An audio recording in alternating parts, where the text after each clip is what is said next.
Good morning all of you. Welcome to online class. Class 8th B, chapter 1st, crop production.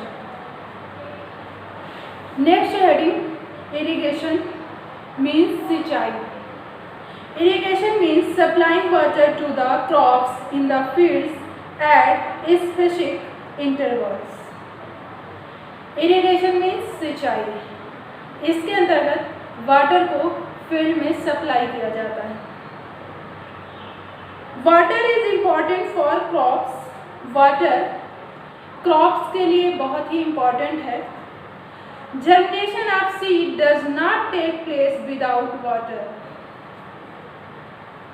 Without water seed, बिना पानी बीज अंकुरित नहीं हो सकता. Root fail to develop and elongate in dry soil.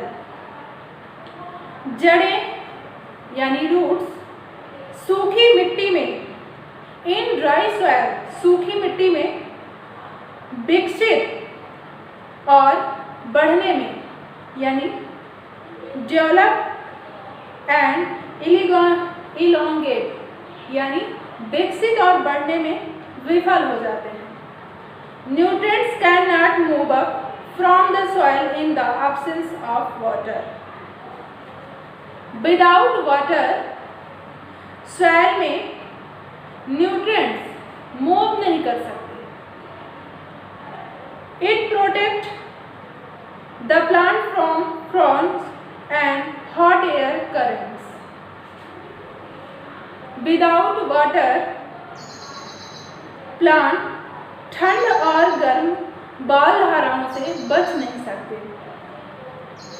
Water is essential for the proper growth and development of crop plant.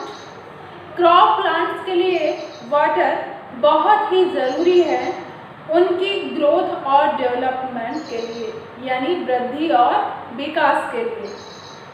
Water is absorbed by plants from the soil through the root system. Root system के द्वारा ही soil से plant द्वारा water absorb किया जाता है. Along with water, minerals are also absorbed.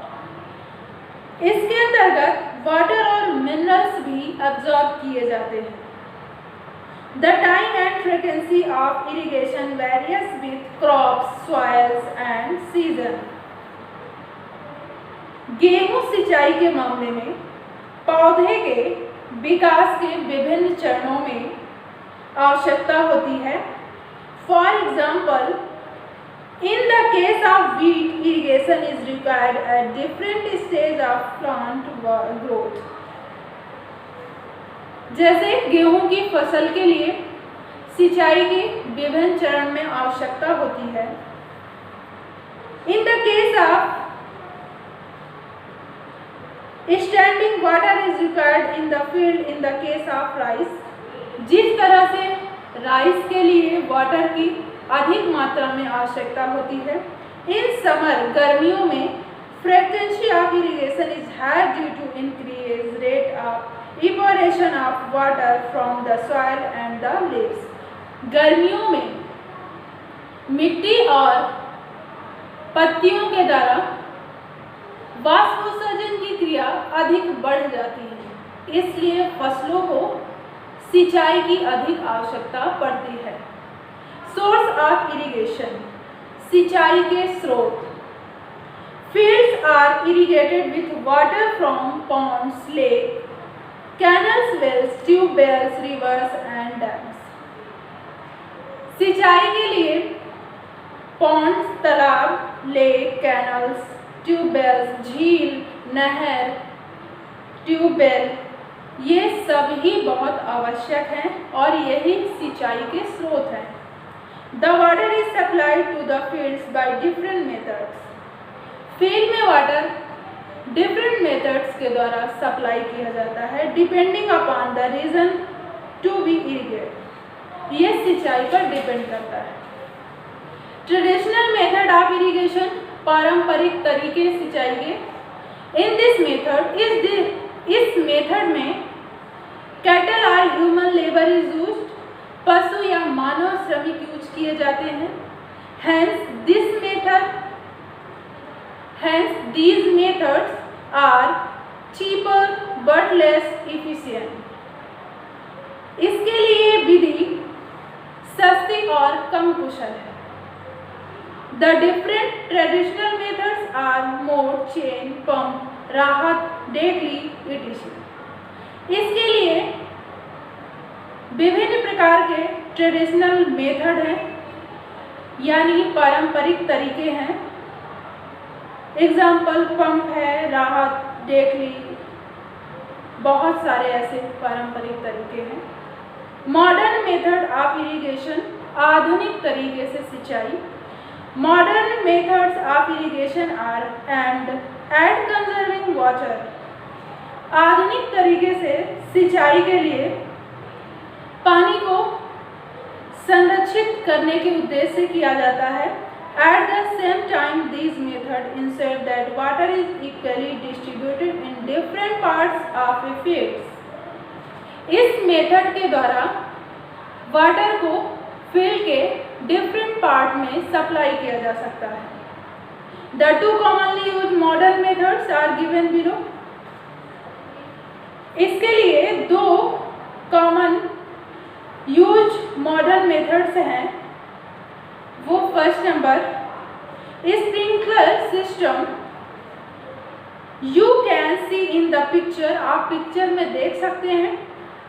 Perpendicular pipes with rotating nozzles on the top joint to the main pipeline at regular intervals. इसमें main pipe को छोटे पाइपों से ज्वाइन कर दिया जाता है और फिर a pump is use to allow water to flow under pressure in the main pipeline. Main pipeline से प्रेशर के द्वारा पाइप दूसरे पाइप में जाता है और वो वाटर फ्लो करता है। From the main pipeline water enters the perpendicular pipes and escapes from the rotating nozzles which sprinkles water on the crop। इस तरह से मेन पाइपलाइन से वाटर पाइपों के द्वारा खेतों की फसलों में जाता है। This system is useful on uneven land and in sandy soil। यह प्रणाली भूमि और रेतीली मिट्टी में काफी उपयोगी है। Where sufficient water is not available, जहाँ पर्याप्त मात्रा में वाटर अवेलेबल नहीं है। ड्रिप सिस्टम के अंतर्गत water pass drop by drop at the position of the roots. Drop by drop यानी बूंद के द्वारा इसमें बूंद से लेकर के पानी को एक पोजीशन में जड़ों में डाला जाता है। It is an economical methods because water is not wasted at all. इस मेथड के द्वारा वाटर वेस्ट नहीं होता है। Weeding removal of weeds are unwanted and uncultivated plants that grow along with the crop plants। खरपतवार और बेकार के पौधे फसल को यानी फसल की वृद्धि में रुकावट करते हैं और ये दिनों दिन बढ़ते रहते हैं। These weeds are not grown by the farmer। ये खरपतवार किसान के द्वारा ग्रो नहीं कर पाते। Some example of common weeds are चौलाई, बथुआ, wild oats, etc. Weeds reduce crop yield as they compete with the crops for water, minerals and sunlight। ये खरपतवार फसल को पैदावार में कमी करते हैं क्योंकि ये जल खनिजों और सनलाइट यानी सूर्य की रोशनी यानी सूर्य से प्राप्त होने वाली ऊर्जा में संपीड़ित होते हैं। So it is necessary to remove them from the fields from time to time। इसलिए इन्हें समय समय पर खेतों से हटाना चाहिए। The removal of weeds from a field is called weeding। खरपतवार को हटाना ही कटाई की क्रिया कहलाती है। Weeding can be done by one of the following two methods. इसको हटाने के लिए दो तरीके अपनाए गए हैं, मैनुअल रिमूवल यानी हाथ से हटाना और रिमूवल विथ केमिकल्स रासायनिक के द्वारा हटाना, रसायनों के द्वारा। The weeds are removed or pulled out hand or by cutting them close to the ground at intervals. Manual removal के द्वारा इस प्रोसेस में हाथ के द्वारा खरपतवार को हटाते हैं या फिर कटाई करके। रिमूवल विथ केमिकल्स, इसमें केमिकल का छिड़काव करके खरपतवार पर नियंत्रण पा सकते हैं। Chemical which destroy the weeds but do not harm the crops are called weedicides. खरपतवार नाशी यानी वीडिसाइड्स, ये जो खरपतवार होते हैं उन्हें नष्ट कर देते हैं लेकिन किसी भी प्रकार से फसल को नुकसान नहीं पहुंचाते हैं। हार्वेस्टिंग, नेक्स्ट हेडिंग हार्वेस्टिंग यानी कटाई। Once a crop is mature farmer cut it and gather it. जैसे ही फसल तैयार होती है वो फार्मर यानी किसान के द्वारा कटाई करके इकट्ठा कर लिया जाता है। The process of cutting and gathering of crops is called harvesting. यानी हार्वेस्टिंग, कटाई किसे कहते हैं? इस क्रिया के अंतर्गत फसल को काट करके इकट्ठा कर लिया जाता है। For example rabi crops, example wheat यानी गेहूँ। हार्वेस्टिंग इज डन इन मार्च अप्रैल, यानी गेहूँ की कटाई को मार्च और अप्रैल में करते हैं। In case of paddy, kharif crop, kharif crop की कटाई हम सितंबर अक्टूबर में करते हैं। In harvesting crops are cut close to the ground in India. India में कटाई के द्वारा ही फसल को प्राप्त करते हैं। मैनुअली विथ स्किल्स, या स्किल्स के द्वारा काटते हैं या फिर हार्वेस्टर के द्वारा काटते हैं, वो भी ट्रैक्टर से अटैच करके। By a machine called harvester, एक मशीन होती है harvester, which is attached to a tractor, जिसे ट्रैक्टर से अटैच कर लिया जाता है। In case of cereal crops harvesting is following by threshing and winnowing. और फसल को कटाई करने के बाद फिर उसे थ्रेशिंग करते हैं। Threshing, the process of spreading grains from the harvested crop is called threshing. फसल की कटाई करने के बाद थ्रेसिंग करते हैं। थ्रेसिंग मीन्स कतराई करना।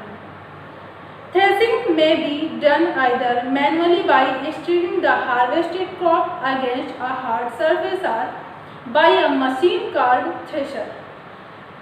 मशीन के द्वारा हम क्रॉप्स को थ्रेशर करते हैं यानी इसकी कतराई करते हैं। ए फॉर्म मशीन कॉल्ड कंबाइन, इस थ्रेसिंग मशीन को हम कंबाइन करते हैं जिसका यूज हम हार्वेस्टिंग एंड थ्रेसिंग दोनों के लिए करते हैं। फसल को थ्रेसिंग करने के बाद हम विनोइंग करते हैं। फसल में छोटे छोटे कण या जो खराब कण रहते हैं उनको हम विनोइंग करके यानी ओसाई करके दूर हटा सकते हैं। स्टोरेज, फसल को थ्रेसिंग करने के बाद फिर विनोइंग करते हैं यानी ओसाते हैं। इसके बाद हम उसे स्टोर करते हैं, वो भी ग्रेन्स को यानी अनाजों को सूखा करके। उनमें किसी भी प्रकार की नमी नहीं होनी चाहिए वरना उसमें कीड़े लग जाते हैं और वो अनाज को खराब कर देते हैं, जैसे बैक्टीरिया है और फंजी। इसके बाद अच्छी तरह से अनाजों को स्टोर कर लिया जाता है और उन्हें सेफली रख दिया जाता है। Food from animals, a number of food items like milk, eggs, meat, honey and fish are obtained for animals. Animals से हमें milk, eggs, meat, honey, fish आदि प्राप्त होते हैं। आज का चैप्टर यहीं से फिनिश हुआ। Thank you class.